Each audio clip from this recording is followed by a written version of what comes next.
infiltrated by this bug. It's a wake-up call, isn't it? It is indeed. Don't panic, it's a wake-up call. Yeah, absolutely. Millions of children in the UK deal with the problem of stammering. Finding it difficult to talk means they often have little confidence and struggle at school. And this morning, we're joined by the Shadow Chancellor, who will be running the London Marathon on Sunday to help raise money for Action for Stammering Children. But first, we went to visit a specialist centre that helps youngsters overcome their speech difficulties. The course has really sort of changed my life in a way, because it's helped me to develop my understanding of my stuttering speech. Just get more confidence and just let your stammer fall out. It's absolutely fantastic experience. They're teaching us a technique which is going to help us in the future. So now I'm confident at school, and I have lots of friends who I can trust.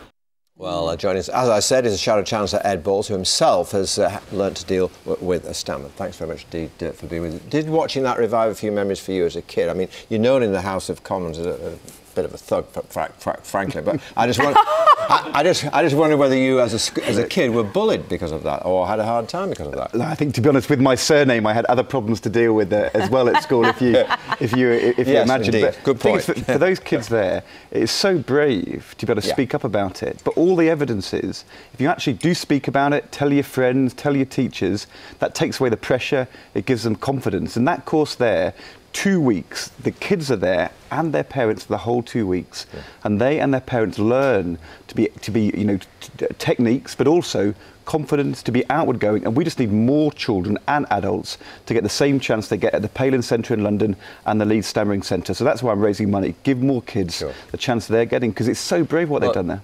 Tell them about your example. I mean, how did you cope with that? I mean, you earn your living standing up in the House of Commons, getting barracked by the opposition, having to deal with booze and... How do you overcome this difficulty? Well, the important thing is, it never gets cured if you're an adult. Some kids will have it when they're young, and then it goes away, but often it stays with you. And in this interview, I'm going to stammer a couple of times. Nobody will notice, but I know. But the issue is, dealing with it. And it's partly about accepting it's part of who you are.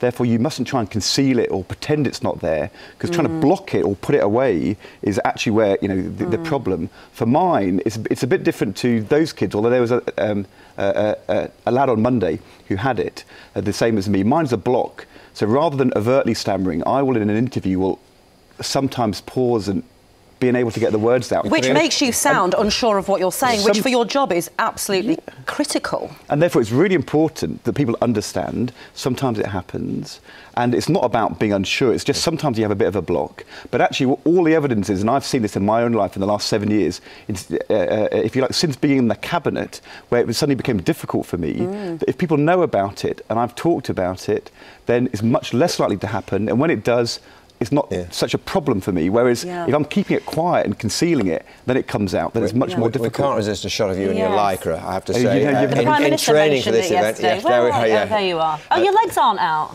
They are there actually. Are you wearing leggings? That's what he talked about yesterday. You were wearing some strange leggings. But just before we go, a very quick question. We can't resist it with you being here. Maria Miller, and all sorts of questions are being asked about that. But one that struck us this morning. I mean, Maria Miller is being given £17,000 tax-free for resigning. Now, I know she's handing it to charity, but I thought this system had been reformed, and here we are handing £17,000 to someone for resigning in circumstances like that.